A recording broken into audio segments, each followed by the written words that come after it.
Hi, I'm Dr. Paul Ellis. I'm head of EF Academy Oxford.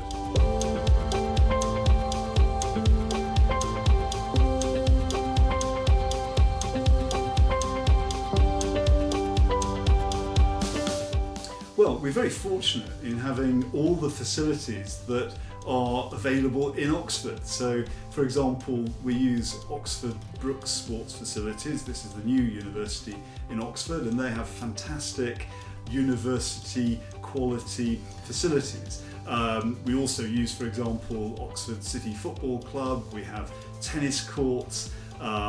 We've taken students for archery sessions, horse riding, all sorts of things. And I think one of the sort of challenges of this question is it's really to be approached the other way around. You know, what is it that you cannot do?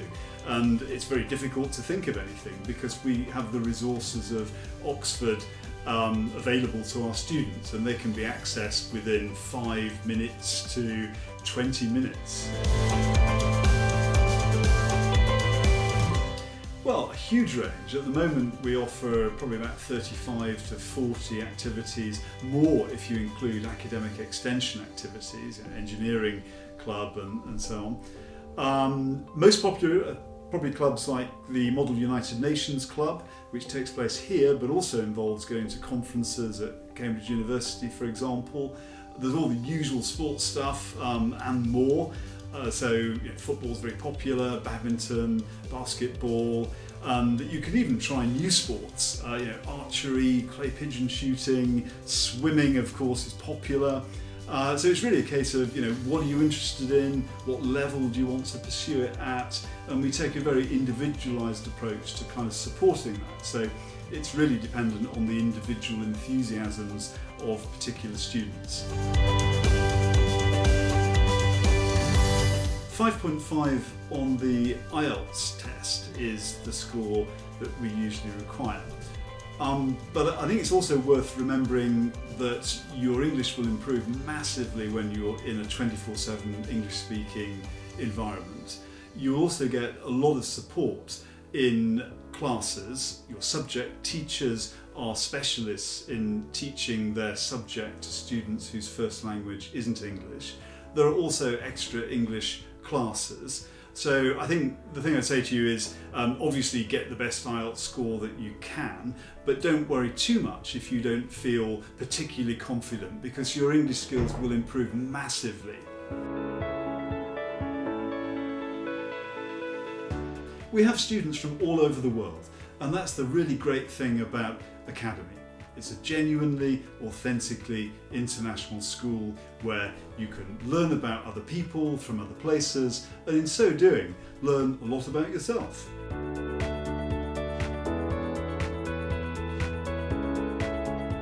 Well, it's less about the course than about you, the student. Which course is better for you? Which course will enable you to show what you do best and to move on to the next stage at university? I suppose IB is a broader programme, and if you want to develop all your strengths, then the IB diploma enables you to do that, but it also enables you to specialise in subjects that will be most useful for your future career. So if you wanted to be a doctor, for example, you would choose high-level chemistry and high-level biology. And so the IB gives you that kind of breadth and that kind of all-over academic development, but at the same time you can specialise. On the other hand, A-level is a great course if you know what you want to do. So, for example, if you wanted to be an engineer, you could focus just on maths, further maths, physics and chemistry, and you wouldn't have to write an essay. Now, you might take the view that, well, in future years, not having that sort of higher level literacy may be an issue, but on the other hand, you may take the view that you can spend an awful lot of your time doing maths, which is crucial for engineering and leads very directly to the career that you want to do. And the same may hold for economics or business. So for example, you could choose A-level business, A-level economics, A-level psychology, and then do a business degree. And you still have a reasonably broad education, but it'd be one that would be focused on what you wanted to do. In terms of university acceptance, the qualifications are recognised, roughly equally all around the world. A-level is mainly a UK qualification, but as I say, recognised all over the world. The IB programme is a sort of deliberately international programme with an international educational philosophy, and is, as you know, highly regarded by countries all over the world. I think the most important thing is that students can consider and decide which is right for them. And in a school like ours, we offer A-level and IB, and we don't really take a view on the qualification. It's more about, what is best for you. And all our teachers teach A-level and IB, so we support you in making that decision. Even before you come to us, we're having conversations with you.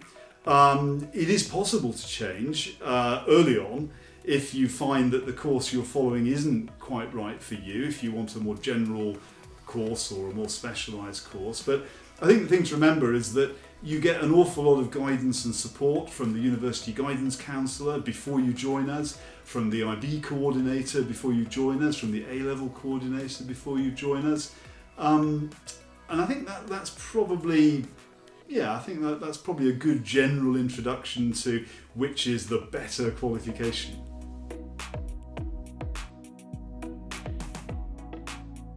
They're about 5 minutes away.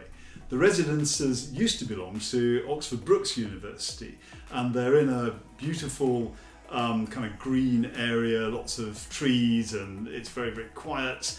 And then students just walk down what amounts to a country lane to the classrooms. 5-minute walk, and that's great for a bit of exercise, great for giving students a sense of this is home, this is school, but again, very close.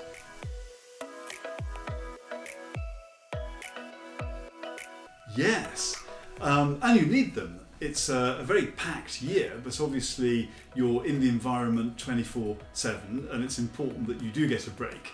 And there's a 3.5 week break after term 1, and there's about a 3-week break at the end of term 2, and a very long summer holiday of about 8 weeks from mid-June. There are little mini breaks of maybe 2 to 3 days plus a weekend in each term as well. Now, one question, of course, is, do you leave campus? Do you have to leave campus when the school isn't in session? Well, what's happened this year is we have kept the school open continuously because of various restrictions, and if that were the case next year, we'd probably do the same. So we wouldn't kind of kick you out in the holiday period if it was essential that you stayed here.